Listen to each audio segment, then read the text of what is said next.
Tardes, muchísimas gracias a todos por conectarse, en especial a la Fundación Naumann que organiza junto a nosotros. En esta oportunidad íbamos a tener el placer y el honor de escuchar y aprender de dos grandes referentes y eminencias a nivel nacional e internacional, Antonio Escotado y el doctor Alberto Venegas Lynch. Lamentablemente, Antonio Escotado estamos teniendo problemas de conexión, apareció unos minutos, pero se cayó, así que bueno, hasta que se pueda volver a conectar, esperemos, vamos a estar conversando con el doctor Alberto Venegas Lynch.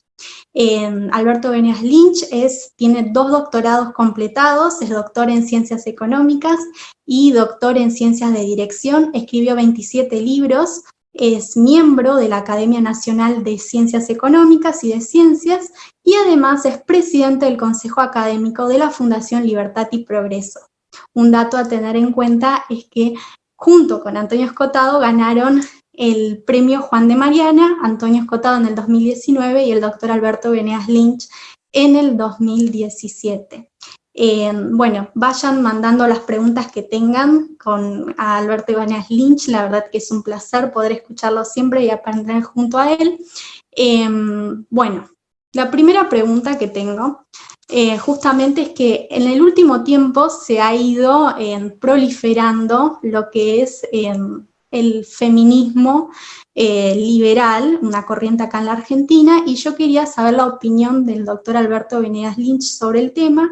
Y la segunda pregunta relacionada a eso es, ¿qué opina de todos aquellos liberales que están diciendo, bueno, hay que captar a las mujeres al liberalismo? Yo digo, bueno, pero en realidad hay que captar a la gente sin discriminar por el género, a todos por igual, sin importar que sea hombre o mujer. Bueno, primero quiero decir que siento muchísimo, efectivamente Antonio trató de comunicarse, estuvo acá, pero desapareció. Él se mudó a Ibiza, pero tiene una persona que le hace de apoyo logístico, me dijo, todos los mails yo se los copié a Candelaria, ahí Nati y también Esteban, y yo antes le pasamos los enlaces por 3 canales distintos, así que bueno, no sé qué ha ocurrido, siento muchísimo.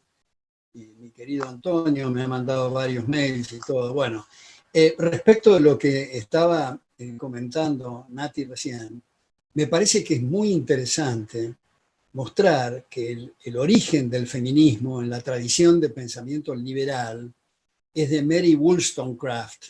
Mary Wollstonecraft escribió un libro que se llama The Vindication of Woman. Ella es la madre de Mary Shelley, la de Frankenstein, la mujer de William Goodwin, el primer anarquista socialista, digamos. Pero ese libro, The Vindication of Woman, es extraordinario y se podría, para ponerlo en una cápsula muy resumida, decir que Mary Wollstonecraft lo que estaba abogando, lo que estaba sugiriendo, lo que estaba insistiendo y machacando en ese libro es que las mujeres tengan los mismos derechos que el hombre. Punto. Esa es en la cápsula.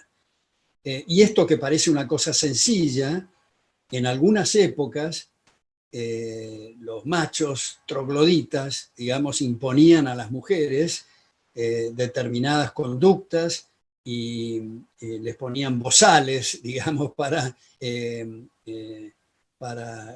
comentar temas o de política o de economía o en los trabajos.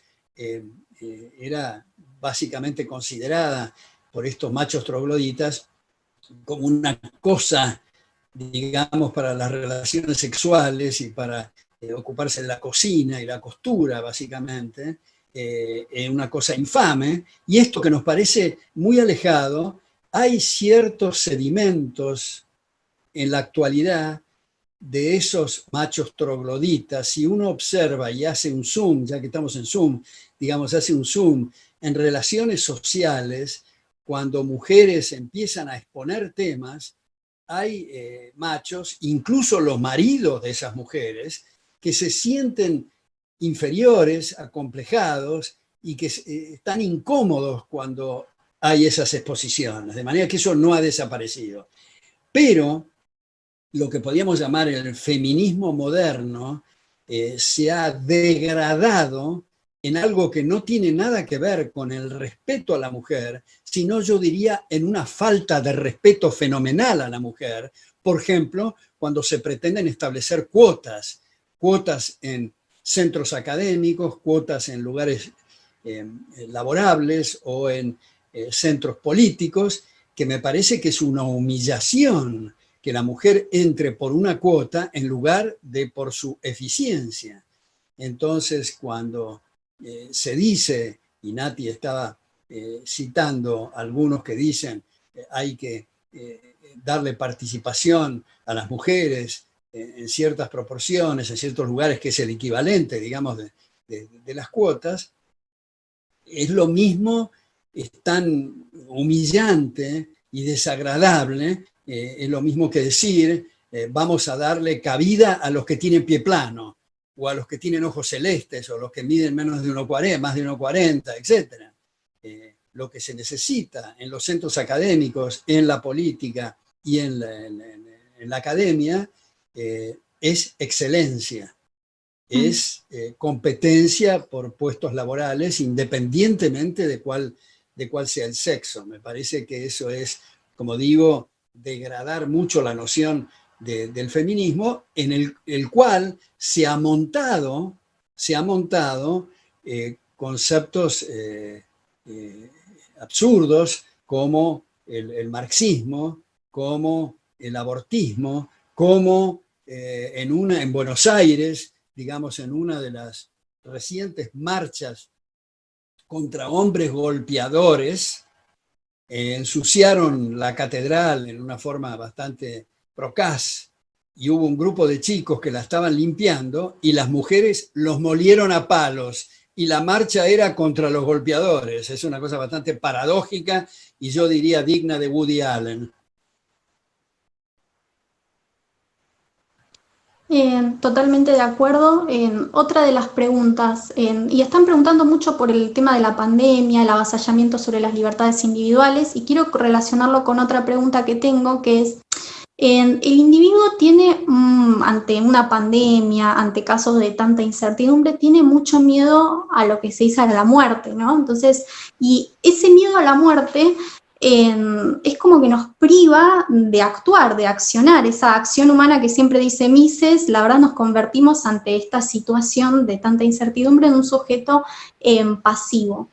Quiero preguntarle qué opina sobre eso, por qué el individuo tiene esa pasividad y si se puede revertir, o es algo de la naturaleza y la esencia del ser humano. Bueno, ahí veo que Antonio está por entrar. Tú me estaba concentrando en Antonio.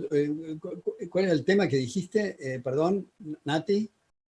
Sobre que ante esta pandemia, el avasallamiento sobre las libertades individuales. Sí. Bueno, me parece importantísima esa pregunta, porque yo diría esto, Nati. No sé si estarás de acuerdo, los que nos están oyendo, espero que lo discutan y lo podamos ver desde distintos ángulos. Yo creo que cuando se trata de una pandemia, hay dos instancias. Primera, cuando aparece la vacuna.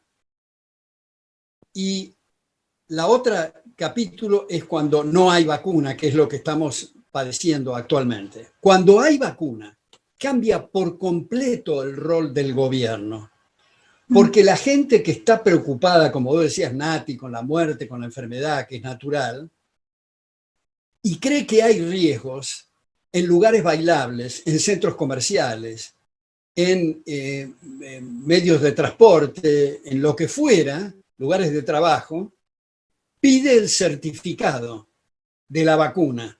Y el gobierno no tiene nada que hacer en esto. Algunos piden el certificado y otros que no les importa no piden el certificado. Ahora, cuando no hay vacuna, como es esta situación, la cosa me parece a mí que es completamente distinta.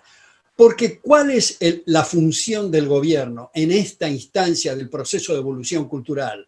no sabemos el día de mañana, hay debates muy interesantes en otros carriles sobre el monopolio de la fuerza, que como siempre estamos discutiendo las mismas cosas, no tenemos tiempo de elaborar sobre esos otros debates, solamente con estudiantes muy aventajados en grupos muy reducidos. Pero cierro esta digresión para decir, la función del gobierno es proteger derechos. Y cuando hay monóxido de carbono, cuando alguien arroja ácido sulfúrico en el jardín del vecino, el gobierno tiene que intervenir, porque es una lesión de derechos. Lo mismo es un contagio. Ahora, viene la gran pregunta, ¿cómo diablos se hace para que el gobierno proteja de los contagios? Bueno, la verdad es que hay un enorme signo de interrogación en el mundo, en Alemania, en Taiwán, en Corea del Sur, en países civilizados y no civilizados. Lo que creo es que nosotros los economistas o los politicólogos tenemos en ese sentido muy poco que decir porque no sabemos nada. Ni siquiera los infectólogos y los médicos saben. Están más o menos a los manotazos. Por supuesto que yo creo que hay que poner la confianza en médicos que merezcan confianza, porque no todos los médicos merecen confianza, pero hay muchos en la Argentina, hay muchos en el mundo. Yo pongo el ejemplo, por ejemplo, este doctor en medicina, Anthony Fauci, que es el médico del gobierno estadounidense, que se pelea permanentemente con este personaje tan peculiar que es el morador de la Casa Blanca, y a cada rato le discute, pero lo que dice Fauci, lo que dicen muchos médicos en la Argentina, el último que lo ha dicho es el doctor Eduardo López, que es médico del hospital Gutiérrez, que hay que federalizar, que hay que descentralizar, que no se puede poner todo en la misma bolsa, todos los países, ni siquiera las mismas regiones del país. Hay que descentralizar. Ahora, ¿cómo se maneja esto? Si los running, si la peluquería, si el bailable, si, qué sé yo, no, me supera ese tema. No quisiera estar yo en la posición de un gobernante en esto. Pongo un ejemplo de un miembro del gobierno de la ciudad de Buenos Aires, que confieso que por muchos antecedentes y muchas cosas que han ocurrido en el gobierno fallido anterior, que empezó con ese bailecito pornográfica en la Casa de Gobierno con la banda presidencial, siguió con la intención de designar 2 miembros de la Corte por decreto, siguió con el aumento de los ministerios y siguió con lo que es del dominio público, un fracaso total. De manera que no tengo simpatía a esos que han actuado en la primera fila, aunque tengo esperanzas que otros que no han actuado en la primera fila y forman parte de la oposición cambien su discurso, como de hecho lo han cambiado, especialmente diría yo en el interbloque radical, que tengo la esperanza que se acerquen al mejor político de la historia de la Argentina, que es Leandro Alem, un admirador de Jefferson, y que insistía, y su frase más conocida es: el mejor gobierno es el que menos gobierna. Bueno, habiendo hecho esta digresión, digo que el ministro de Salud de la ciudad de Buenos Aires, Fernán Quirós, me da pena. Lo veo desfigurado y envejecido, y él dijo, la última declaración por televisión: cuando termine todo esto, me voy a tomar un tiempo para llorar mucho.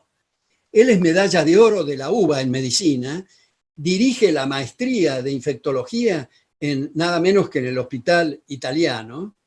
Me da pena, pero están a los manotazos y no saben cómo hacer para proteger estos derechos. Ahora, enancado a esta protección de los derechos, vienen una serie de manotazos que son imposibles de digerir en el caso argentino. Por ejemplo, esta modificación de la justicia, esta modificación de la justicia, entre comillas, que es para apañar la impunidad y para una autoamnistía, los precios máximos al alcohol en gel a los barbijos, a los medicamentos, emprenderlas contra comerciantes. Eso sí, tenemos que salir con toda la fuerza a cruzarlos. Ahora, hago otro pequeño paréntesis para decir que Antonio sigue ahí luchando. No sé si los técnicos de acá, no sé si Conrado Echevarne está o Esteban, si le pueden dar una mano, pero veo que ahí dice Antonio y me gustaría que haya señales de vida y que aparezca. Pero en fin, esa es mi respuesta, Nati.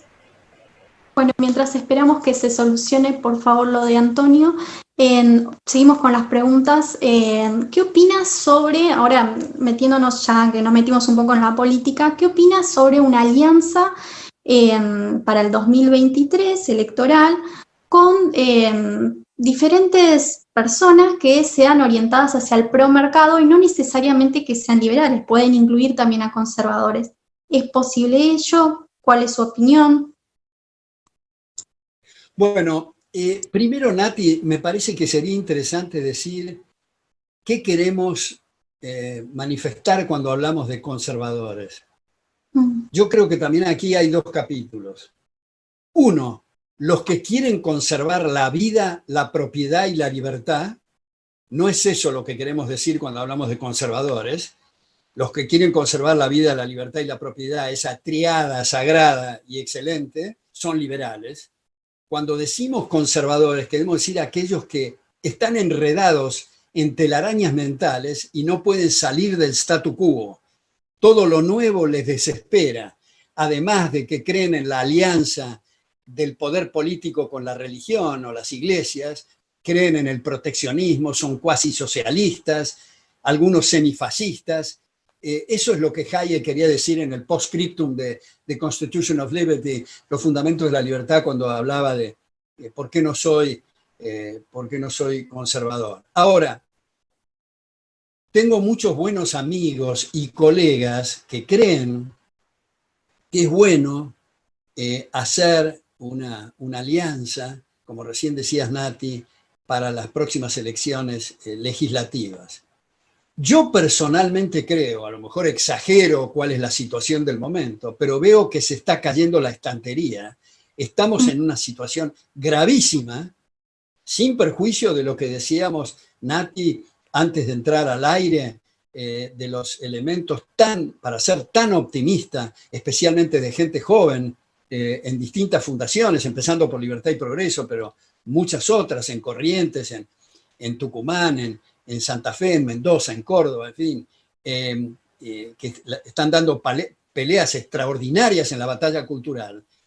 Pero creo que es tan grave la situación que yo no haría ningún movimiento para fraccionar o debilitar en lo más mínimo esta oposición que milagrosamente tenemos del 41% y con peso en ambas cámaras, más en diputados que en senadores.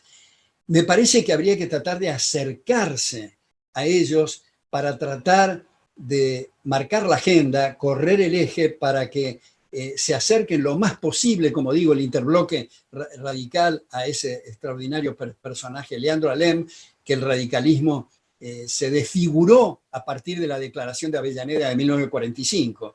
Es de esperar que retomen sus fuentes. Seguramente no podrán usar el lenguaje que vos, Nati, y yo utilizaríamos porque es tan atrasada la batalla cultural que el político no puede utilizar un lenguaje que la gente no tiene la menor idea de qué es lo que se le está hablando. Habitualmente pongo el ejemplo del individuo que está hablando sueco con una audiencia hispanoparlante. El primer principio para poder comunicarse en sueco es que la audiencia hispanoparlante entienda sueco. Si no entiende sueco, mira para otro lado y no entiende lo que está diciendo. Estamos muy atrasados, por ejemplo, lo que decíamos recién, del control de precios. Hace 4.000 años que venimos de fracaso en fracaso con el control de precios y todavía seguimos con esta cuestión. Es una cosa increíble. Entonces, a mí me parece que habría que fortalecer esta oposición que milagrosamente se constituyó. Ahora, ¿cuál es mi interpretación? ¿Por qué la gente votó y apareció esta oposición? Yo creo que en la enorme mayoría no fue para apoyar la gestión fracasada de la gestión anterior. Fue un grito desesperado para tratar de conservar principios fundamentales como la libertad de prensa y lo que queda en pie de la justicia. Eso es lo que creo que debe ser la interpretación de esa oposición, y espero que los que estén en las bancas ahora y los que estén en el futuro sepan interpretar esto y no estemos con la cantinela desgraciada del populismo, porque no hay margen para estatismo. Estamos en un estado elefantiásico con impuestos insoportables, una deuda externa colosal, déficits increíbles, y no le echemos la culpa a la pandemia a esto. Es el gasto público fenomenal que ha venido aumentando en los últimos 70 años, pero especialmente en los últimos 15 o 20 años, un desmadre general de esto, ¿no? Entonces, mi opinión con respecto a los amigos bien intencionados y colegas que quieren hacer esto, yo diría que no lo hagan en esta instancia, lo cual no quiere decir en ninguna instancia que se haga. Yo personalmente, a mí me convenció Ezequiel Gallo, mi querido Ezequiel Gallo, en una reunión, una vez que le preguntaron qué opinaba de la constitución de un partido liberal. Ezequiel dijo: yo creo que nunca, nunca habría que establecer un partido liberal, porque empiezan las confusiones como en Colombia o en nuestra provincia de Corrientes. Decime, ¿vos sos liberal del liberalismo o liberal del Partido Liberal? Y empezamos ya con las confusiones. El espíritu liberal debería de estar en una república en todos los partidos. Ahora, de todas formas, cualquiera sea el nombre, otro partido se podrá constituir cuando la situación sea otra, tenemos otro oxígeno. Yo veo una cosa muy al borde del abismo, lo que está hoy ocurriendo, que no podemos dar el margen, y desde luego alguien podrá decir: no, nuestra idea no es fraccionar ni debilitar, pero si se está en campaña, alguien tiene que criticar a lo que existe para poder formar ese partido, si no, ¿para qué diablo forma otro partido? Y no sé, haría al que... No sé si querés que sigamos hablando, Nati, para no hacer un silencio acá. Justamente, Antonio, no le vamos a preguntar sobre qué opina él, pero sobre la legalización de las drogas. Él escribió un libro sobre la historia general de las drogas y es un tema bastante controversial. Quería saber su opinión porque hay, digamos, liberales a favor, hay liberales en contra. Dicen, bueno, la legalizamos, pero en realidad va a generar una mayor dependencia, un mayor incentivo a consumirlo. Y hay liberales que dicen, no, en realidad si nosotros vemos las evidencias a lo largo del mundo, la experiencia en Uruguay, es que efectivamente cuando se la legalizó se bajó su consumo. ¿Cuál es su opinión? Bueno, yo creo que, dicho sea de paso, la mejor experiencia es la de Portugal, pero yo escribí un libro. Es muy importante la opinión de Antonio acá, que yo me he inspirado en él. Yo escribí un libro que se llama La tragedia de la drogadicción, una propuesta con prólogo de Carlos Alberto Montaner, donde sugiero la inmediata legalización de todas las drogas.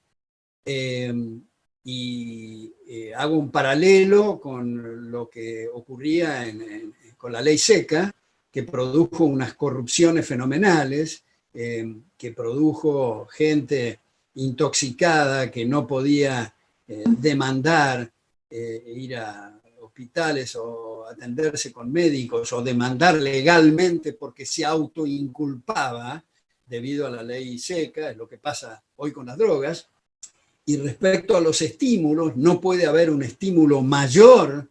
Por ejemplo, hoy en la zona de Bronx, en Estados Unidos, le pagan a chicos $15,000 semanales para colocar en colegios y en bailables, debido a los márgenes operativos fenomenales que hay como consecuencia de la prohibición.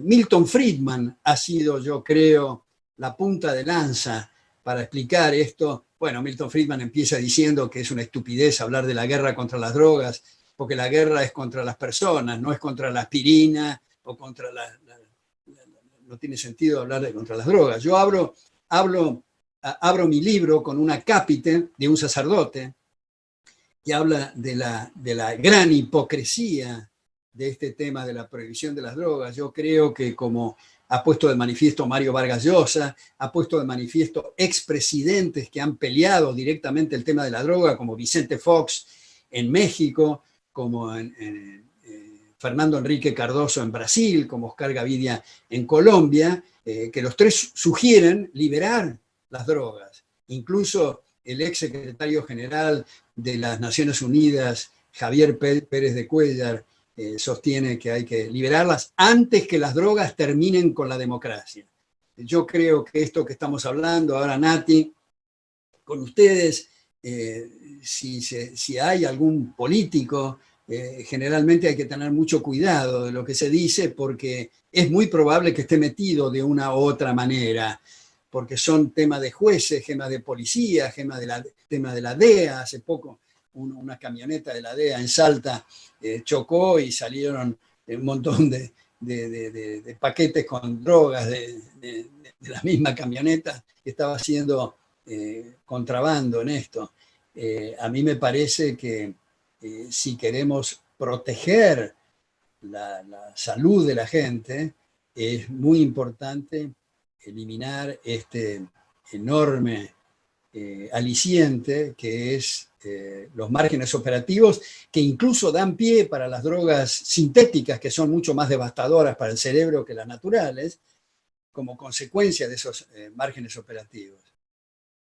Ahora, me parece en este punto muy importante, yo aprovecho para decir, ahí me parece que están entrando. Sí, bueno, tenemos ahora señal de vida.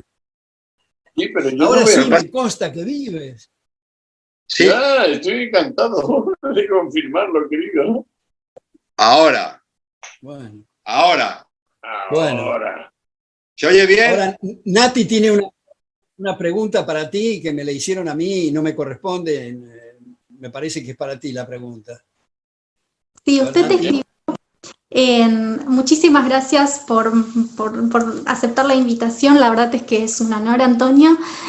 Usted escribió 2 libros sobre la historia general de las drogas. Yo quiero saber cuál es su opinión sobre la legalización de las drogas, cuál es mirando la experiencia a nivel mundial, y qué opina de aquellos que dicen, bueno, pero si legalizamos la droga, en realidad lo que va a pasar es que va a incrementar el consumo, va a haber más gente dependiente.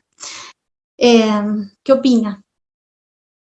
Esa pregunta es terriblemente ignorante.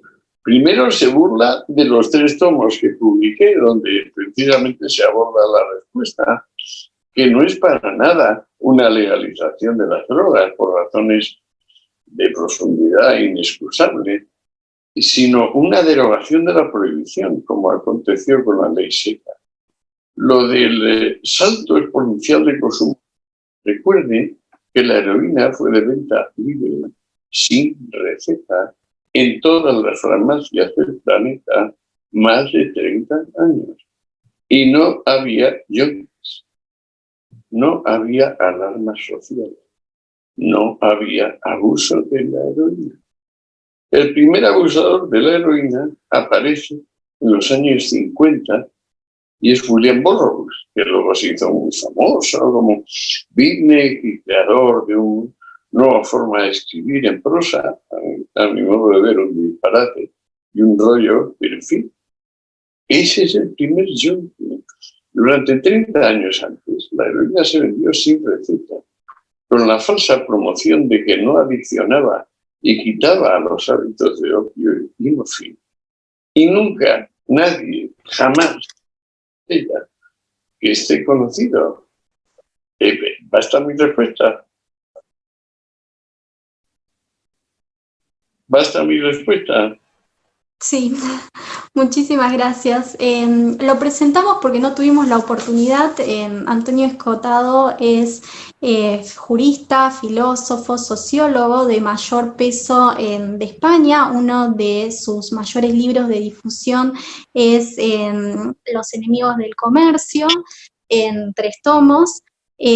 Así que bueno, Alberto Venegas Lynch tuvo quería hacer un pequeño resumen de ese libro, y así comenzamos a introducir lo que es la conversación entre estos 2 grandes referentes.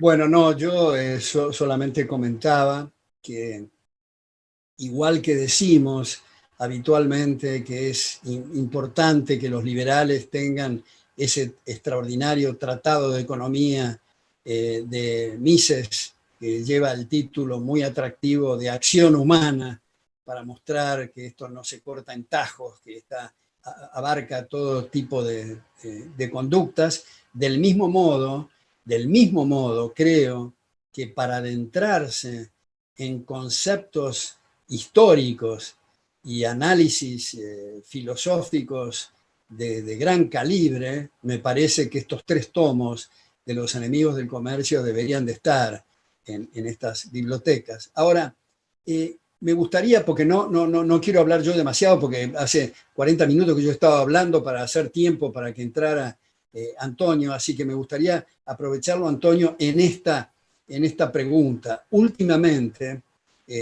un alumno me dijo ayer o antes de ayer que Antonio había escrito algo, no sé si esto es correcto, pero en fin, que había escrito algo sobre sus pronósticos o su visión de China. Entonces, mi pregunta que yo quisiera hacerle a Antonio es esta. Hay 2 tesis, puede haber una tercera, a lo mejor Antonio tiene la tercera, pero hay 2 tesis que yo veo enfrentadas. Por un lado es Guy Sorman, que escribe el libro que se llama China, el imperio de las mentiras, y él, después de vivir 1 o 2 años, creo, en China, llega a la conclusión que el aparato totalitario en última instancia va a triunfar sobre esos islotes de libertad que han producido resultados tan extraordinarios. Esa es editorial sudamericana, China, el imperio de las mentiras, de Guy Sorman. Y por otra parte está Eugenio Bergolá, que ha sido embajador español varias veces en China, en un libro que se llama La Segunda Revolución China, que presenta la tesis opuesta. Él dice que precisamente esos islotes de libertad se van a ir multiplicando y va a ser imposible que el aparato finalmente triunfe, y que va a triunfar la sociedad abierta a pesar de todas las restricciones que hay hoy día, especialmente con Internet, la libertad de prensa, la cantidad enorme de gente que se muere por hambre, los que no participan de esos islotes de libertad. Pero en todo caso me gustaría conocer las reflexiones de Antonio respecto de este tema. Pues te lo agradezco mucho, Alberto, porque sí, lo que metí es un par de tweets en la red, prácticamente diciendo: los pálpitos pueden ir en la dirección de que, bueno, lo complejo se va a seguir sobreponiendo a lo simple, y China, queriéndolo o no, se inclinará hacia esa libertad, digamos, hacia esa democracia que desde siempre teme. Porque no olvidemos que el Tao le dice al príncipe: príncipe, no ilustres al pueblo, déjale en su ignorancia. Es decir, que los chinos tienen en parte heredado el sentimiento de que cualquier asamblea democrática será peor, incluso que un déspota venal y sanguinario.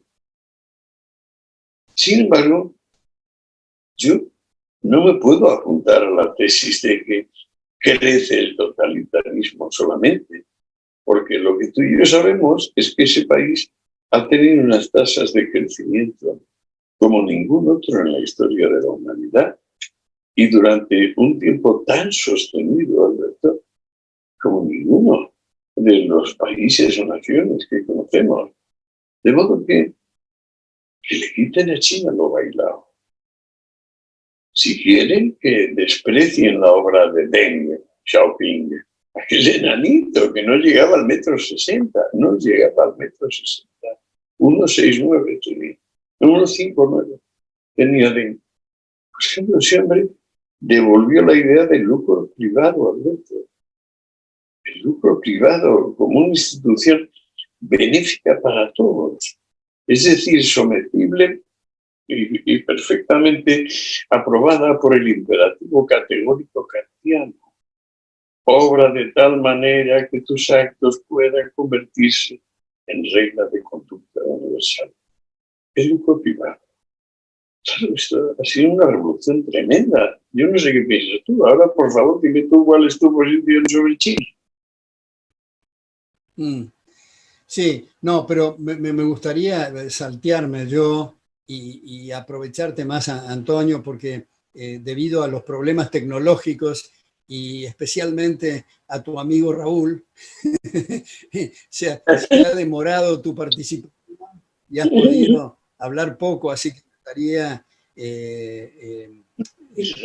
elaborar también. Hay un libro tuyo que tiene una colección de tus artículos que se llama Frente al Miedo, que ha sido editado en 2015 y que lo aproveché mucho a ese libro y me gustaría si pudiéramos elaborar o si pudieras elaborar sobre eso que dices de la responsabilidad de cada uno, que hemos la libertad hemos de ganarla día a día, dices tú en ese libro.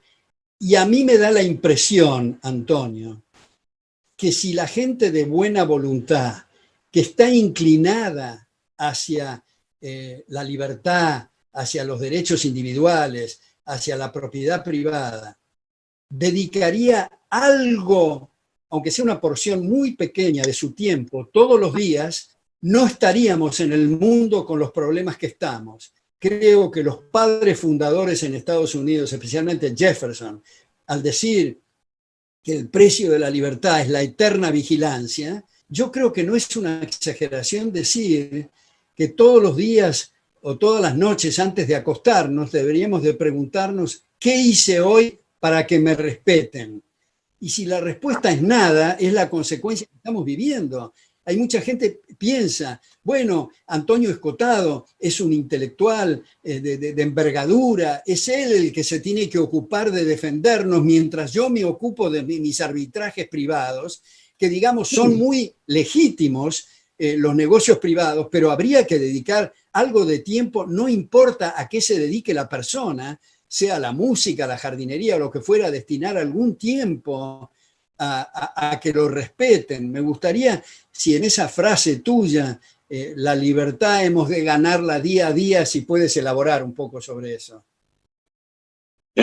Otra vez, gracias, Alberto.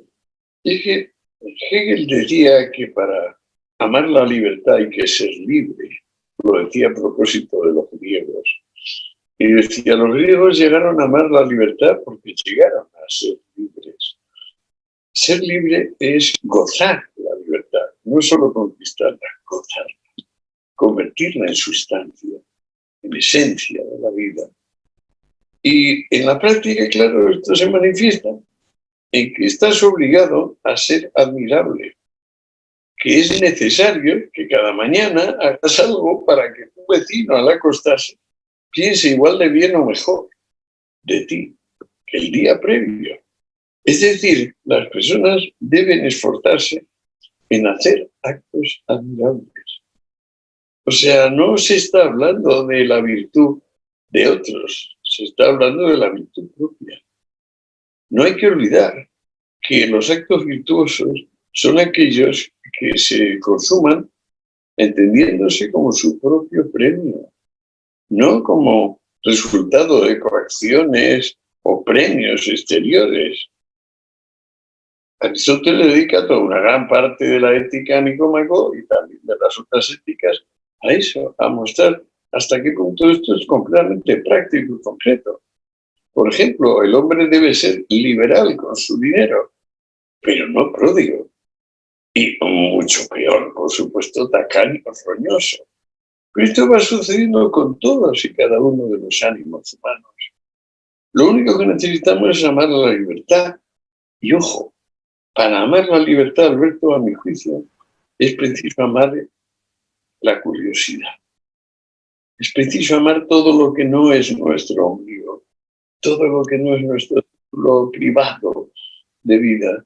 Y entonces, si tenemos curiosidad, finalmente ya somos con eso mismo, científicos. Científicos de verdad, ¿no? Como estas tonterías que ahora dicen, los científicos dicen que el escarabajo no sé qué, sin darse cuenta que deberían decir los entomólogos, por supuesto, porque son los que se dedican a los escarabajos. ¿Qué te parece? Me parece que defines muy bien lo que es la aventura del pensamiento, la curiosidad, el estar, en ese sentido, Karl Popper hace poco en Libertad y Progreso me sugería la gran Candelaria Elizalde que hablara sobre la sociedad abierta y sus enemigos, y Popper elabora mucho sobre que en el conocimiento nunca llegamos a una etapa final, estamos siempre en evolución, en procesos de descubrimiento. ¿Cómo, perdón? De falsa habilidad, como decía Popper. Estamos siempre dentro de falsa habilidad. Sigue, por favor. Claro. Por eso, para seguir con Popper, cuando él explica que el conocimiento es una serie sucesiva de corroboraciones provisorias, subrayo lo de provisorias, abiertas a refutaciones.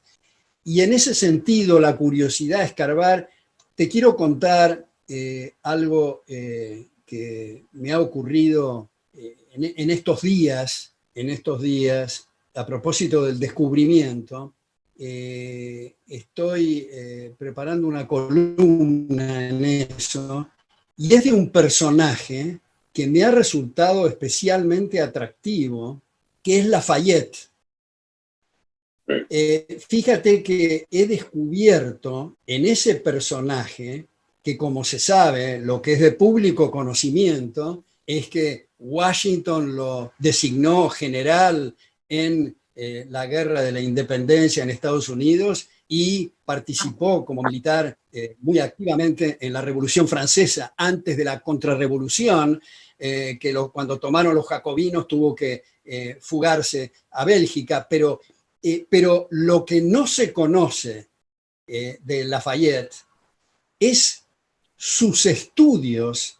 Es cierto que Montesquieu, que Constant, que Madame de Staël, que Voltaire, Diderot, d'Alembert, en fin, lo ha explorado, pero hay un estudioso, Turgot, que lo había estudiado Lafayette en trabajos muy pocos conocidos por el público. Yo lo que voy ahora en mi texto poner, lo que creo que es por primera vez se pone en el mundo hispanoparlante, algunos textos de Turgot que habían sido estudiados por Lafayette. O sea, no era un individuo de armas y de sables vacío, sino de un gran contenido. Lo que pasa es que ha escrito muy poco.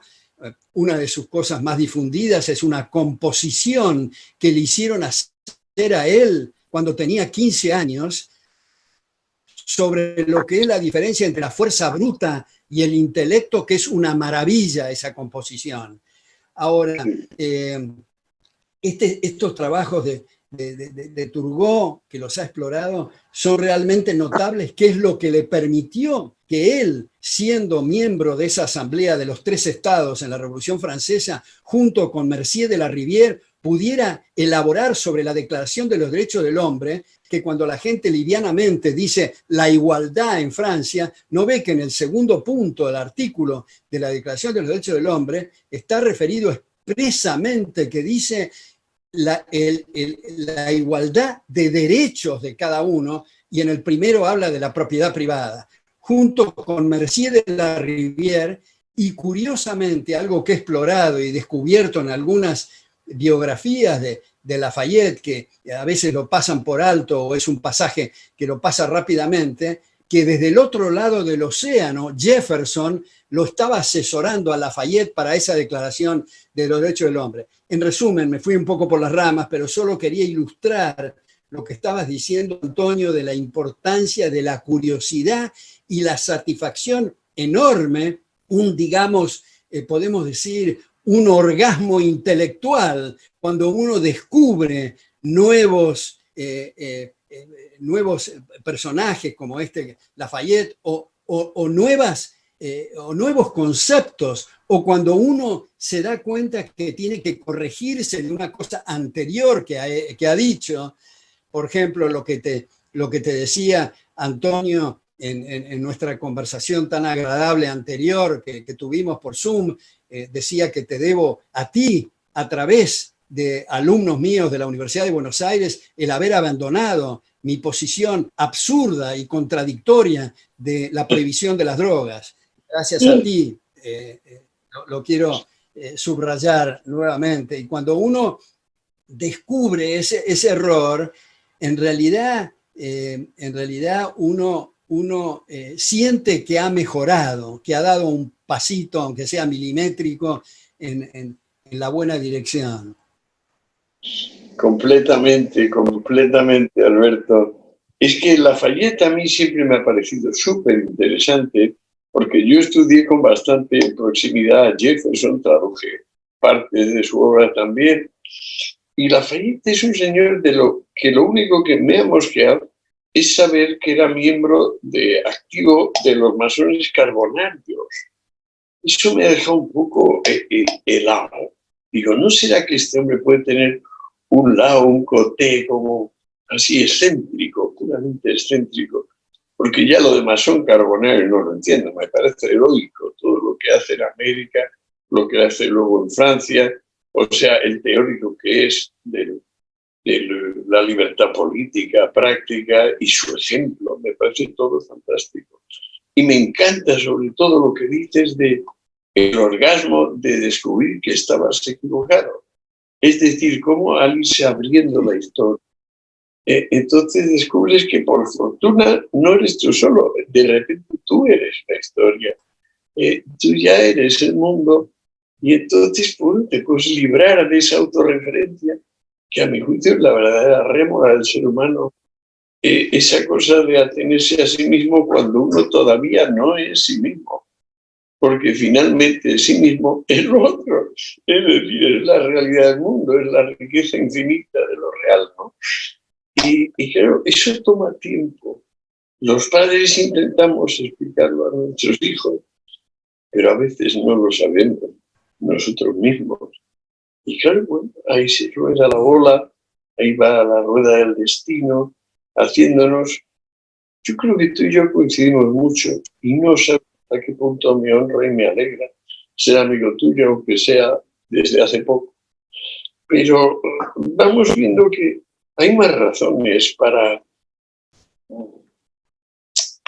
saludar, festejar, celebrar, que para entristecerse. Y mira que, por ejemplo, yo he pasado por lo que no tiene nombre, que es perder un hijo. Porque hay nombre para huérfano y huérfana, no hay nombre para el padre o la madre que se queda sin él. Pero a pesar de todo, yo sigo siendo como tú, optimista. Hay un elán vital, una fuerza, un sí interior que anima las cosas y al hombre de buena fe. Porque si falta fe, amigos, ya estamos mal desde el principio. ¿Qué te parece?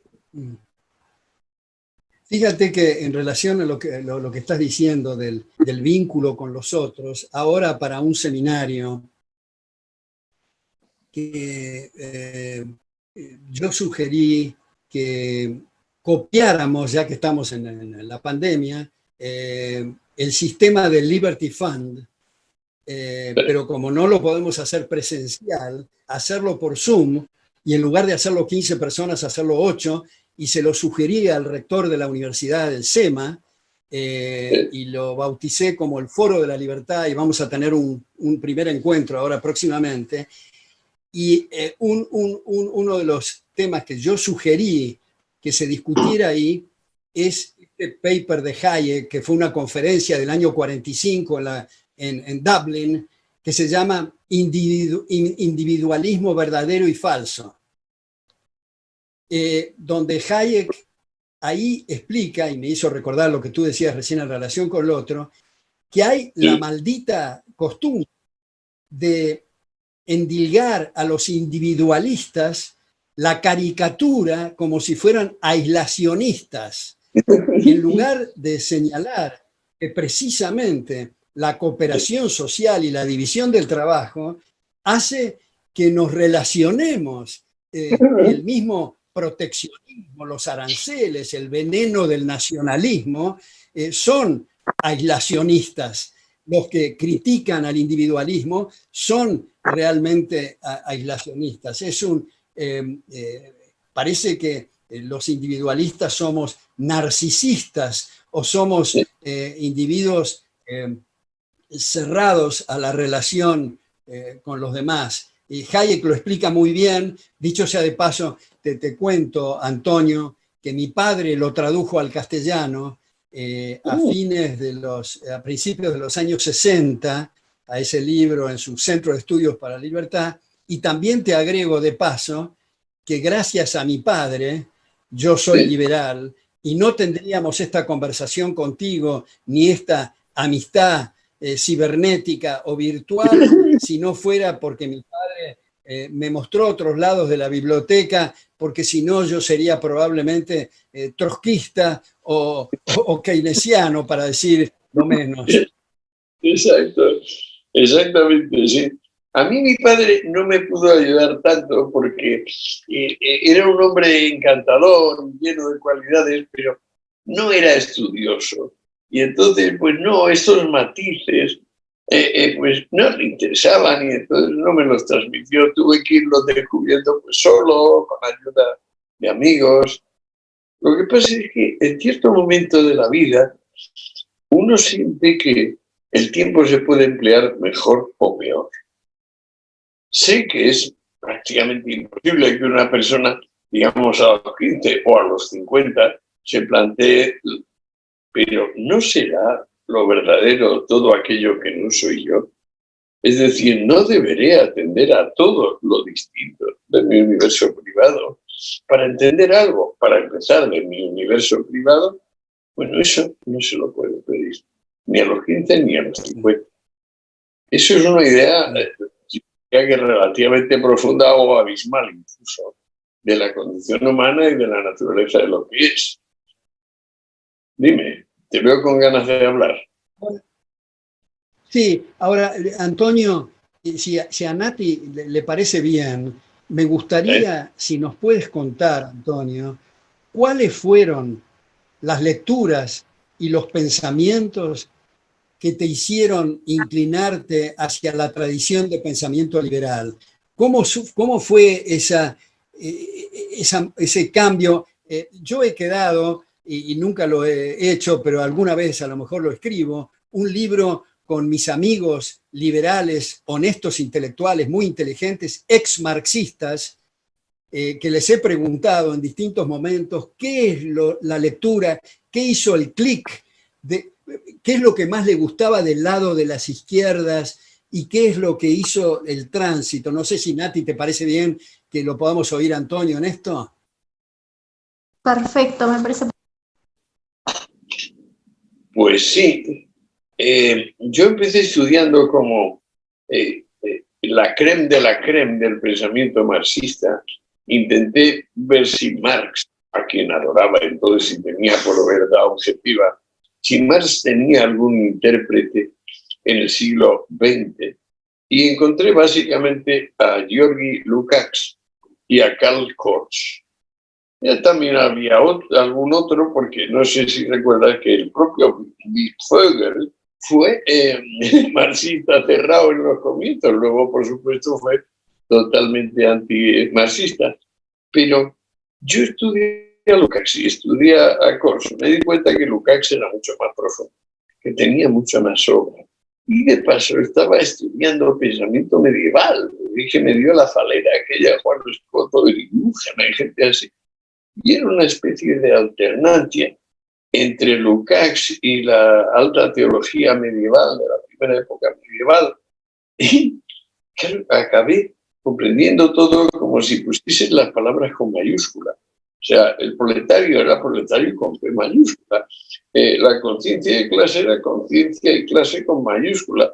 O sea, era como una explicación que se basaba en aumentar todo y sustancializar todo. Y, sin embargo, reducirlo a la cuestión de todo es una parte de la humanidad explotada que se va a liberar y que al liberarse va a derramar manantiales de bondades y de opulencia por toda la superficie de la Tierra. ¿Quién me sacó de esto? Pues yo diría que empezó a sacarme de esto Schumpeter, con el capitalismo, socialismo y democracia. Y luego ya empecé a deleitarme a fondo con él y ya a leerlo todo. Quedé alucinado con la teoría del desarrollo económico, que creo que es del año 13, que es un librito así, pero que es magistral. Porque por primera vez dice, mire señora, aquí había un anillo producción-consumo, ¿no? Y el régimen general de la escasez. Bien, aquí ahora montamos una espiral llamada desarrollo y entonces va a haber ciclos, va a haber altas y bajas, pero vamos para arriba en todo caso. Y entonces eso es la teoría del desarrollo, si no me equivoco, de Schumpeter. Y luego me he leído de los ciclos y sobre todo la historia del análisis. La historia del análisis económico es lo que yo intenté hacer con los enemigos del comercio, pero aplicado concretamente a la idea de que la propiedad es robot y el comercio es su instrumento. Y me quedé contento, claro, porque siguiendo eso, sin soltar eso, ir viendo fenómeno a fenómeno de los que iban aconteciendo, incluido Lafayette, por ejemplo, era una maravilla, ¿no? Pues todo un poco casaba, ¿no? Y aún ahora, a mi juicio, sigue haciéndolo. Ya tengo un libro que va a salir dentro de unos días, pero lo tengo impreso desde abril. Alberto, se llama Hitos del Sentido. Que me temo que es una mezcla... ¿Cómo, perdón? Hitos del Sentido. Hitos, con H. Y a su título dice Notas sobre la Grecia arcaica y clásica. Pero ya lo verás cuando lo veas. Habla mucho de Grecia arcaica y clásica, pero en realidad 2/3 son de otra cosa, que es una mezcla como de José final del anciano y como nunca. Ya veremos. Perdón que te interrumpa, Antonio. Esa lectura tuya de Schumpeter, Capitalismo, Democracia, Socialismo, ¿en qué año lo abordaste a ese libro? ¿En qué año estamos hablando? Muy bien preguntado, es que es totalmente pertinente. Muy tarde, yo diría que bien entraron los años 90, digamos 92, 93. Es cuando yo recuerdo que he ojeado Capitalismo, Socialismo, Democracia, pero que no me lo he leído porque no lo entendía.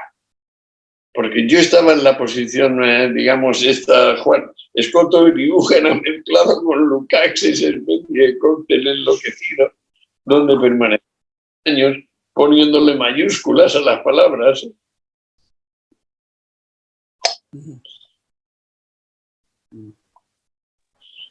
Pues dime. Bueno, Nati, te estoy bloqueando las preguntas. Yo mientras haces la pregunta voy a buscar un libro acá para mostrar. Bueno, primero vamos a invitar a la gente que sigan preguntando por el chat. La primera pregunta es sobre el aborto. ¿Qué opinas sobre la legalización del aborto en la Argentina? Es un tema bastante delicado, polémico, que siempre está en boca de todos y está en agenda, y queríamos saber su opinión. Me parece muy bien, la pregunta es profunda, pertinente, agradezco la oportunidad de explayarme. He sido, digamos, víctima personal, una vez de un aborto involuntario y otra vez de un aborto voluntario. Mi criterio es que cualquier persona mayor de edad que quede embarazada, bueno, mayor de edad, incluso diría yo mayor de edad real, porque si la ponemos mayoría a los 18, a los 16, a los 21, eso lo veo numérico y en cierto modo oculto, periférico. Digo, cualquier persona con juicio más o menos adulto, debe decidir sobre si interrumpe o no su embarazo. Creo que el tema no es si el derecho pertenece a la mujer, sino, uno, si la sociedad tiene derecho a castigar a la mujer que aborta. Dos, si la mujer que aborta tiene derecho a pedir asistencia gratuita para ello, en cualquier caso, o solo en casos particulares. Vamos a lo primero. ¿Tiene derecho la sociedad a castigar la interrupción del embarazo? Aristóteles calculaba en 7 semanas la formación de algo parecido a un ser humano. Y Aristóteles, como sabes, era fisiólogo, es decir, era un hombre con profundo conocimiento de anatomía, había hecho disección, sabía de lo que hablaba. Pues entonces habla de 5 semanas y dice que a partir de 5 semanas lo que la mujer lleva dentro es un ser humano. Luego en romano se llamará nasciturus. Y entonces ya, por una parte, es suyo, pero otra parte es un ser humano y está sometido a las mismas normas que regulan la vida de otros seres humanos. No le hace falta haber nacido para ser humano. De modo que si tiene la pregunta primera, si tiene la sociedad civil derecho a castigar a la ciudadana que interrumpa su embarazo, bueno, la respuesta es sencilla. La ciudadana que interrumpa su embarazo después de X tiempo, y entonces fíjese en semanas o en días, a partir de ese momento no tiene otro derecho más que abortar alegando violación, error grave e injustificable, cualquier cosa que no sea mi santa voluntad. Ahí no vale el me da la gana. Intento contestar la pregunta 1. Vamos a la 2. Si es que no tienes tú que decir algo de ahora que pase a la 2. No, vale. ¿Cuál era la 2?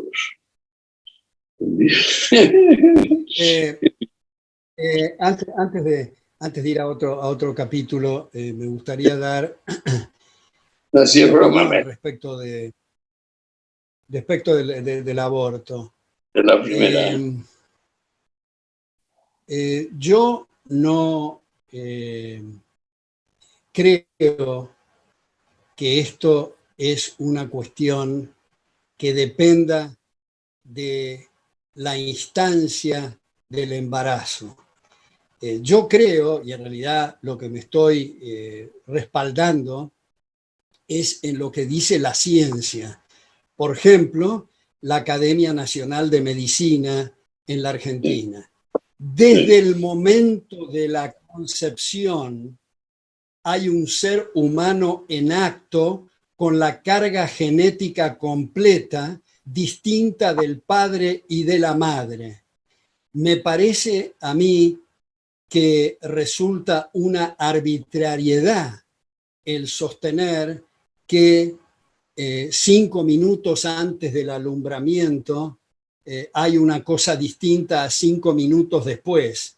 Tan arbitrario es que me parece que para seguir con el razonamiento de un ser que nace, que no tiene una serie de facultades que tiene un niño o un adolescente, esa lógica podría incurrir en la justificación del infanticidio, puesto que no hay una mutación de la especie entre el momento de la concepción y durante los 9 meses. Y lamentablemente en esta instancia de la ciencia, como los niños y las niñas no crecen en los árboles, sino en el útero materno, mientras no haya transferencias de úteros, el hecho de, como se dice, interrumpir el embarazo, que me parece que es una forma elegante de no referirse a homicidio en el seno materno,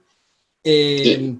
Me parece que es cierto, absolutamente cierto, que la madre es dueña de su cuerpo, pero no es dueña del cuerpo de otro. Y como digo, la carga genética está completa desde el momento de la concepción. Ahora, no podemos jugar nosotros a ser juristas ni ser jueces de cuál debe ser la reprimenda, si debe ser un tirón de orejas o debe ser la cárcel o cuál es la reprimenda. Ese va para otro capítulo. El hecho es que muchas veces se dice, bueno, pero alguien que rompe una semilla no está destruyendo un árbol. En realidad el que rompe una semilla está destruyendo algo del reino vegetal, y el que destruye un niño o una persona en el vientre materno está destruyendo una persona de la naturaleza humana que está en potencia de ser niño, adolescente, viejo, anciano, lo que fuera. Todos nosotros, los que estamos hablando acá, estamos en potencia de muchísimas cosas, pero somos seres humanos en acto. En otros términos, como Ronald Reagan ha dicho, que es una suerte para los abortistas que no se les haya aplicado la receta que ellos mismos patrocinan, porque si no estaríamos vivos. Me parece, respecto de la violación que se mencionó tangencialmente, que es el acto más repugnante que se pueda concebir, probablemente, pero eso no justifica la violación de otra vida. En ese sentido, el que ha comenzado con estas investigaciones genéticas ha sido Lejeune, Jérôme Lejeune en la Sorbona, pero yo tomo esta declaración última ahora de la Academia Nacional de Medicina Argentina, pero ha habido muchas declaraciones en ese sentido de médicos. A mí me parece uno de los espectáculos más tristes, como dice Ron Paul, el ex candidato a presidente 3 veces en Estados Unidos, probablemente no haya en la historia de la humanidad, subrayo, en la historia de la humanidad, un político de la envergadura de Ron Paul, su último libro que ha escrito hace poco, que se llama Liberty Defined, donde está dedicado a Mises, a Hayek, a Rothbard, a Sennholz y a Leonard Read, mis 5 profesores de quien recibí clases presenciales, y es por orden alfabético, son 50 temas. El primero, por orden alfabético, es Abortion, donde él dice que le llama mucho la atención la gente que se opone a la pena de muerte para criminales y la quiere aplicar para inocentes. Julián Marías ha hecho un paralelo con respecto al aborto, diciendo que él le llama el síndrome Polonio, y hace un paralelo con Hamlet, donde se mata a una persona con una espada a través de una cortina sin ni siquiera mirarle la cara, diciendo que es un acto de una cobardía.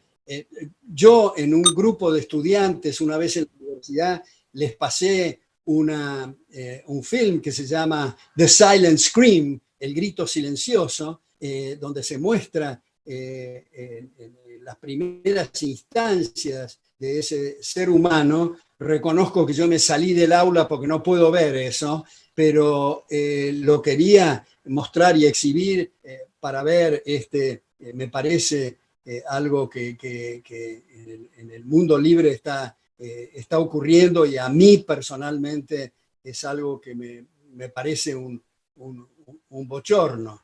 Pero no para cambiar de tema, sino para seguir con lo que estábamos hablando antes, y que no aparezca que soy un vendedor ambulante, pero quiero para la audiencia mostrar estos libros que quiero mostrar, porque este es el primer tomo de Los enemigos del comercio. Acá está el otro tomo, el tercer tomo, y este es el segundo tomo. Vean ustedes, es una cosa de una sabiduría notable el pasar por todas las instancias de la humanidad de mi amigo Antonio, que tal vez no tengamos coincidencia, tal vez digo, con respecto al mal llamado, me parece a mí, aborto, pero lo interesante, además, perdón, ¿sí? Sí, quiero volver, porque sí, me has hecho cambiar de idea ahora mismo acerca de la justificación del aborto por violación. Me has hecho cambiar de idea, ni más ni menos. Estoy todavía digiriendo el cambio. Tienes razón. Lo de Aristóteles de tantas semanas esperando la formación del homúnculo es una trivialidad. Tú tienes razón. Lo que pasa es que esto me cambia mucho los esquemas y ahora a nivel inmediato me quedo un poco desnudo. Lo que te pregunto es, ¿y en caso de malformación genética, es justificable el aborto? Bueno, yo te contestaría esto, querido Antonio, que por lo que me acabas de decir recién, demuestras una emocionante honestidad intelectual, porque muy poca gente es capaz de dar así la razón o de cambiar, en fin. Yo creo, Antonio, que si uno justifica por malformaciones el matar a un chico, uno para ser consistente debería también matar a inválidos y matar a gente que ha tenido accidentes o que ha nacido y ha desarrollado por su cuestión genética de tener distintas malformaciones de distinta naturaleza. Por otra parte, y esto a lo mejor me salgo un poco del tema, pero hay un grupo de gente donde analiza el comportamiento de chicos Down y que muestran, porque el punto este de que todos somos ignorantes, solo que en temas distintos, me parece importante subrayarlo en las distintas capacidades de la gente, ¿no? No, pero en este grupo... Perdóname, yo me refiero a estos casos con dos cabezas, por ejemplo, o con cabezas unidas, o con un corazón el uno y un riñón el otro. Es decir, que hablamos de matar a ese ser, pero yo creo que ese ser vivo estaría deseando matarse. O sea, yo tomo mi propio ejemplo. Ahora ya estoy en una época de decadencia física, no intelectual. Tengo como una especie de furor contemplativo que me hace seguir siendo dichoso. Pero si a mí me condenasen a seguir aguantando mis achaques a medida que progresen, estarían haciéndome un daño incalculable, como esas personas que teóricamente se han muerto, pero los mantienen vegetativos. Yo acabo de llevarme un disgusto de caballo con mi amigo Luis Eduardo Aute, un amigo íntimo, que lo han tenido viviendo en vegetativo 3 o 4 años. Yo creo que en el fondo ahora el aborto nos va a llevar al tema de la eutanasia, fíjate lo que te digo, que es un temazo enorme. Me parece que viene alguien. Sí. Pasa. ¿Quién es? Sí, yo. ¡Ay! Es mi esposa, Alberto. Es mi esposa. Fíjate qué casualidad. Bueno, así es la vida. Estoy en Ibiza y viene mi esposa, que está viviendo también, pues bueno, en Madrid, pero bueno, esto es una casualidad asombrosa. ¿Sí? Estamos, no, míralo aquí abajo, vea. Aquí, estamos aquí. ¿Quién es? Bueno, yo he hablado con Alberto alguna vez por Zoom. ¿Estás por Zoom? Sí, estoy con Zoom. Vale. Ahora, espéranos un rato, espéranos un rato, siéntate, ponte cómoda, o en la cama. Seguimos. Oye, si tú la llamas a tu mujer, yo la llamo a la mía, porque si no voy a estar en desventaja. Bueno, no, pero te quería decir esto, Antonio. Yo creo que tú tocas otro tema, que es el tema de la eutanasia, y yo diría el tema lindante del suicidio, que me parece que es de una naturaleza completamente distinta. Acá yo sé, que presento otro tema muy controvertido, pero hay un sacerdote que se llama Domingo Basso, que escribió un libro que se llama Nacer y morir con dignidad, donde pone como ejemplo el suicidio de 2 monjas que se suicidaron en Italia antes de ser violadas por soldados fascistas. Entonces, yo creo que el tema, hay una profesora en la Argentina también, hay dicho sea de paso, una persona que yo no sé si has conocido personalmente, pero en todo caso sé que tú has traducido su libro, que es Thomas Szasz, que escribió un libro sobre el suicidio que se llama La Última Libertad. Yo creo que eso es muy respetable. Es otra cuestión completamente distinta, me parece a mí, el tema de la eutanasia y el tema del suicidio. Pero ya que lo mencioné a Thomas Szasz, que también tiene trabajos muy interesantes elaborados sobre las drogas, como tú sabes, tú has traducido del inglés uno de los libros de él, pero lo que más me interesa, a lo mejor para la audiencia le puede interesar, es este concepto que refuta Thomas Szasz de la llamada enfermedad mental.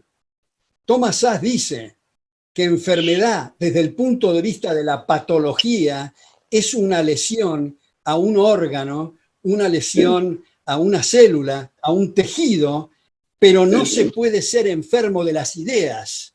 Él dice que es un abuso del lenguaje y muchas veces abusos de psiquiatras y de psicólogos. El libro más conocido de él, le digo a quienes se han inscrito en este intercambio de ideas, se llama El mito de la enfermedad mental. The Myth of Mental Illness es el libro más conocido, aunque tiene muchos libros. Thomas Szasz, yo me he escrito con él en la época de la correspondencia, que era no por internet. Él comentó un trabajo, tuve el honor y la satisfacción que comentara un trabajo mío en un seminario que yo participé en Seúl a mediados de los años 90. Era una persona muy generosa, una persona de un gran conocimiento, y estoy seguro que Antonio también lo conoce. La Última Libertad se llama ese libro, ¿no? Es una maravilla. Yo he sido muy amigo suyo, le he invitado a 3 o 4 congresos en España, él venía con mucho gusto. Yo le vi la única vez que decidió beber y se cogió una borrachera de tales proporciones en Cuenca que quería nadar sobre las piedras de la plaza, una plaza del siglo XIV, o así, muy alisada, claro, por el tipo. Quería nadar como si fuera una rana, esto y todo, debido a que se había tomado, palabra de honor, 4 gin tonics seguidos. Y claro, cuando luego nos metieron por su que nunca había bebido, digo, esto me va a poner malísimo, efectivamente, porque se nos muere. Luego tuvimos ahí 2 días medio como toso el propio Tom. ¿Pero por qué bebió? Porque de repente le dije yo, pero Tom, teniendo 60 y tantos años, ¿cómo es posible que no hayas bebido una copa de tu vida? Ya decía Baudelaire que el que no bebe tiene algo que esconder. Y entonces Tom dice, ¿yo esconder nada? ¿Qué me sugieres para beber? Y ahí empezó la secuencia de gin tonics. Eso para que tengas una idea de qué tipo de persona era, cómo era de bravo, cómo él luchaba siempre, él tenía como divisa la libertad, él tenía una libertad más combativa, creo yo, que la tuya y la mía. Era de una generación un poco anterior. Nos sacaba 20 años, Tom, ¿eh? Me hubiera encantado conocerlo, no lo conocí, era todo por vía epistolar. Lo invité una vez cuando yo era rector de SEADE para un acto de colación de grados y no pudo venir. Pero esto que cuentas de la borrachera de Thomas Szasz, este intercambio amistoso se está convirtiendo en una terapia de grupo, me parece. Qué risa, sí. Gracias. Pues fíjate lo que ha estado pasando. Primero, no conseguíamos conectarnos. Ahora acaba de venir mi querida esposa. Todos son sorpresas. Pues yo esperaba que viniera dentro de media horita o así. Pero bueno, encantados. Es que nos hemos Bueno, Nati, retrasado. ¿qué pregunta? Sí, otra pregunta del público. Hay muchos que preguntaron sobre qué opinas, cuál es la naturaleza del ser humano. Es muy abarcativa, muy general, pero bueno, si nos pueden dar un pantallazo para la gente. Pues bueno, decimos Homo sapiens, también Aristóteles decía zoon politikon. Es evidente que a mi juicio, evidente a mi juicio no pega, pero es evidente que el ser humano tiene mucho de gregario y que al mismo tiempo es el único que tiene algo de individuo, hasta el final. No hay que olvidar el final del proceso de Sócrates, donde él está ante 500 hombres, la asamblea de los 500, de la cual ha formado parte hace poco tiempo, y se le acusa de querer cambiar las costumbres, y le dice a la asamblea: si tengo que elegir entre seguir vuestro consejo y el de mi daimon, os advierto que sigo el de mi daimon. Y lo mata a consecuencia de eso. ¿Eso qué quiere decir? Que dentro de un grupo gregario por naturaleza emerge un individuo con suficientes, digamos, testículos para decirle a la autoridad, porque esa es la autoridad, los 500, esa es la tradición. Lo siento, no pienso contradecir mi idea del bien. A mí el alma me dicta que es lo bueno, que es lo bello, que es lo justo. Respeto vuestra autoridad y aquí me quedo hasta que me matéis o me maten. Pero eso no quiere decir que en última instancia mi alma, mi fuero interno, no sea aquello que decir. Le matan. Luego se arrepienten de matarlo. Persiguen a los acusadores particulares, pero también un poco porque Atenas es desvergonzada. Deberían autoacusarse los 500 que le condenaron. Pero, ¿qué acaba saliendo de todo ello? Pues que seguimos hablando de Sócrates, que ese coraje ante la asamblea sigue siendo absolutamente actual, que el hombre necesita enfrentarse una y otra vez, como solo ante el peligro Gary Cooper, y necesita una y otra vez enfrentarse a ¿qué hago? ¿Sigo los castigos, los premios que me ofrecen o sigo lo que me dicta la conciencia? Claro, hay mucho tío que su conciencia lo que le dicta, por ejemplo, es lo que le dicta a Abraham de degollar a su hijo para probar que con eso es fiel a Dios. No, no me refiero a ese tipo de conciencia. Una conciencia crítica, una conciencia analítica, que en todo momento recuerde que somos falibles, que bien podemos decir tonterías y estar muy condicionados por nuestras emociones, nuestros intereses, conciencia crítica. Y eso, el primero que la tuvo a mi juicio fue Sócrates. Y la tuvo en ese momento, donde se le decía, bueno, eligen de la vida a la muerte, y el otro dice, bueno, sí, seguir viviendo significa hacer algo contrario a mi fuero interno. Pues miren, no. Y eso divide las aguas de la humanidad. Eso es 300, 400 años antes de Jesús. 400 años antes. Que también es medio un chivo expiatorio y también desafía a la autoridad, ¿no? Esto es muy actual, mi juicio.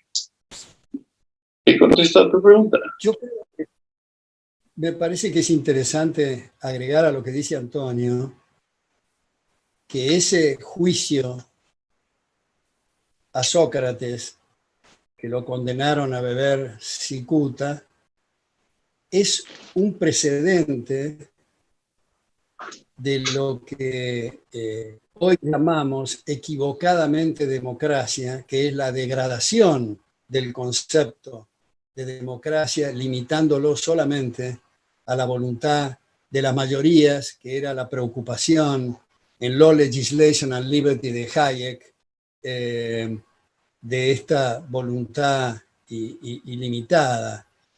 Yo creo que es interesante que trabajemos juntos en imaginar otros límites al poder que los que están en vigencia, puesto que tenemos un sistema en gran parte del llamado mundo libre, de esa democracia ilimitada, donde el concepto de los derechos individuales, la dignidad del ser humano, está sujeta a las voluntades de las mayorías, y los legisladores están convencidos que cualquier cosa, en cualquier sentido que legislen, tiene que ser cumplido a rajatabla por los súbditos. Yo creo que los esfuerzos, tanto en el legislativo, el judicial, el ejecutivo, para pensar e imaginar nuevas vallas y nuevos límites, se hace imperioso, puesto que veamos lo que está ocurriendo en Europa, lo que está ocurriendo en Estados Unidos, para no decir nada en algunos países de América Latina. Tenemos que imaginar esos nuevos límites y abrir debates en esa dirección. Hayek, en el tercer tomo de Law, Legislation and Liberty, ha sugerido algunos límites y algunas características para las cámaras, pero se me hace que eso no es suficiente. Debemos agregar al Poder Judicial y al Poder Ejecutivo para terminar con este sistema que se parece más bien a una ruleta rusa o a un sistema que podríamos denominar, creo que la última vez que conversamos, Antonio, te ponía como ejemplo a este constitucionalista argentino, Juan González Calderón, que sostenía que los demócratas de los números ni siquiera de números entienden, porque se basan en dos ecuaciones falsas, que es 50% más 1% igual al 100%, 50% menos 1% igual al 0%. Y yo creo que antes de que convirtamos al planeta Tierra en un enorme gulag, tenemos que poner nuevos límites a los manotazos del Leviatán. Sí, pero date cuenta que seríamos frívolos, diciendo que Sócrates era inocente. Sócrates no era inocente y lo sabía, y por eso aceptó la sentencia. También por eso le dieron a ofrecer la cicuta, que no te creas que era un derecho de todos, era un privilegio. A los criminales los dejaban morir de sed en las celdas, para no gastar ni un centavo en personas tan abyectas. No. Sócrates no era inocente. Sócrates, a mi juicio, era ese momento donde una sociedad civil deja de ser gregaria en medida suficiente para crear una individualidad que le dice a su tiempo: no seáis dogmáticos, sabed que no sabéis. El pueblo griego llegó a tener esa individualidad, y al tenerla se dio cuenta que tenía en primera instancia que matarla, porque en la inmediatez no había otra solución. Había hecho el crimen de alta traición, había desobedecido a los 500 hombres que representaban a los 30.000 hombres libres que había entonces en la comarca de la Ática. De modo que había cometido el más grave de los delitos, y él lo sabía. O sea, no seamos frívolos nosotros pensando que aquello fue la injusticia. Aquello fue un momento del desarrollo del espíritu, donde un pueblo se da una individualidad de tal calibre que no se la puede tragar. Y entonces, bueno, en los trances de medio ahogo y tal, primero lo mata, luego persigue a los acusadores, luego se echa la culpa y luego deja que vengan las escuelas a decir: él tenía razón, habéis matado al hombre que más valía, ¿cómo sois imbéciles? Hay que ser mucho más libres, mucho sinceros en adelante.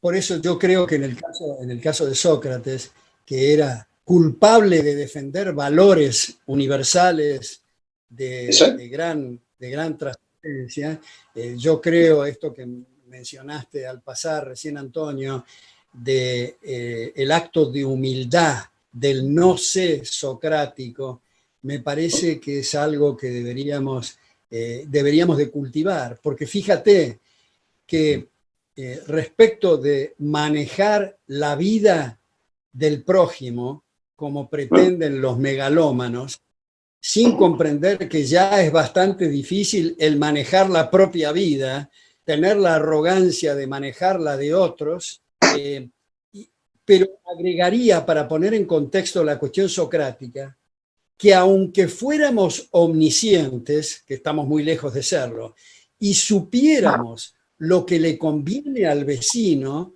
por una cuestión de respeto, no le podemos imponer nuestro proyecto al vecino, de manera que no es solo una cosa epistemológica de modestia intelectual, del no sé socrático, sino también y sobre todo de respeto, aunque nos resulte repugnante el proyecto de vida del vecino, siempre y cuando no lesione derechos de otros.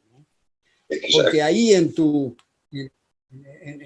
el primer tomo del libro que acabo de mostrar, de Los enemigos del comercio, donde te refieres a la Revolución Francesa y hablas del abuso de la expresión de la defensa de la patria y los derechos sociales, esto es una cosa también muy importante que Ortega y Gasset también lo ha elaborado y se ha preguntado qué es eso, en un libro que se llama La gente es nadie, donde él dice que en el fondo habría que reemplazar la palabra sociedad por relaciones interindividuales, y Hayek, en su último libro, La fatal arrogancia, sugiere, en lugar de hablar de lo social, hablar del orden extendido, porque él dice, como tú sabes muy bien, Antonio, me estoy refiriendo a quienes se han anotado en este seminario, que Hayek decía que el adjetivo social, unido a cualquier sustantivo, lo convierte en su antónimo: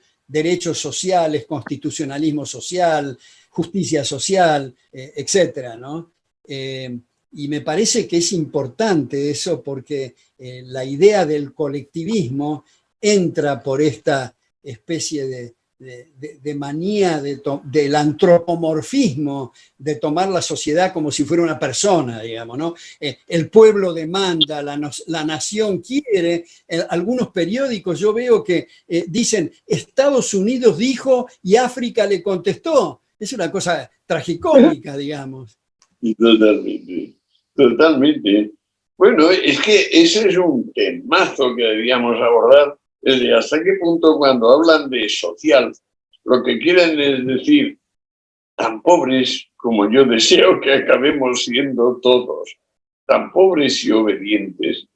Porque claro, esto no se podía decir hace 120 años, Alberto, pero tras 120 años de ver cómo ensayan la misma receta, la misma exactamente, y obtienen exactamente el mismo resultado, qué buena fe puede decirse que hay en los que manejan este discurso. Bueno, pues yo creo que es un problema de la gente, digamos, de las personas de 60 o 50 para abajo, que han tenido un grado de confort y de previsión social como nunca hasta ahora en la historia de la humanidad. Y entonces, pues bueno, de alguna manera se han debilitado. O sea, les ha entrado lo que se llamaría la molicie del amo. Y entonces, pues de repente, pues se han quedado atrofiados, un poco como en las condiciones de ingravidez se quedan los músculos, dicen, de los seres humanos, y que eso ocasiona un deterioro orgánico rapidísimo, el no pesar, porque el pesar es lo que nos equilibra. Y el pesar era para toda mi generación, la tuya y las anteriores, pues querer salir del nido cuanto antes, buscarse la vida, independizarse. Uno tenía un entusiasmo en descubrirse, en aventurarse. Yo creo que este ánimo, esta fibra, es lo que ahora se echa en falta y se experimenta como una especie de infelicidad amortiguada. El no desear los deseos, que decía en una de las críticas Arduino, que ya es fuerte, lo de no desear los deseos. ¿A ti qué te parece? En ese contexto, Antonio, vuelvo a este paper o este ensayo de Hayek sobre individualismo que estoy viendo para este Foro de la Libertad que te comenté. Hay un pasaje de Hayek que me resultó interesante, que tiene cierto grado de originalidad, donde él dice que, bueno, que afortunadamente somos todos desiguales y por eso la cooperación social y la división del trabajo.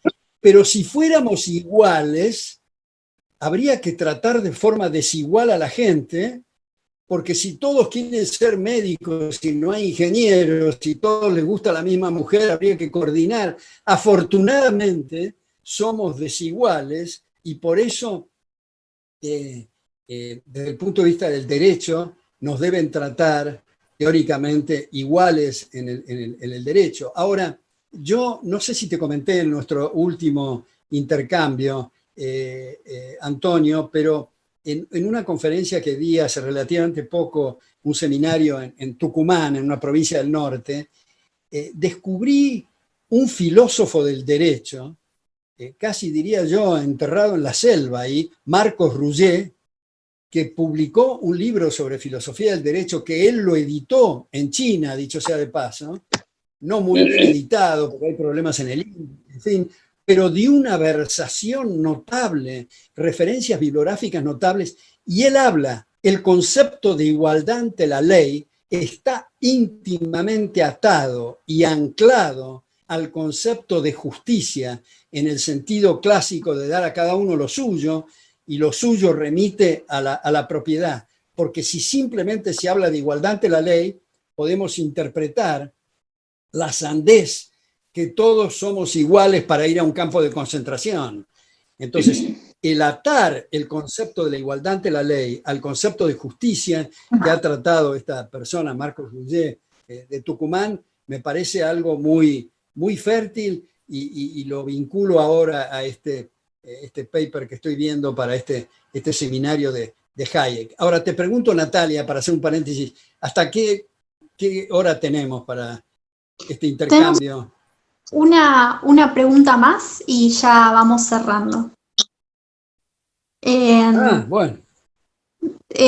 Una última pregunta. ¿Qué opinan ambos sobre el término marxismo cultural, cuyos cuales principales promotores son George Soros y Bill Gates? ¿Y quién? Bill Gates.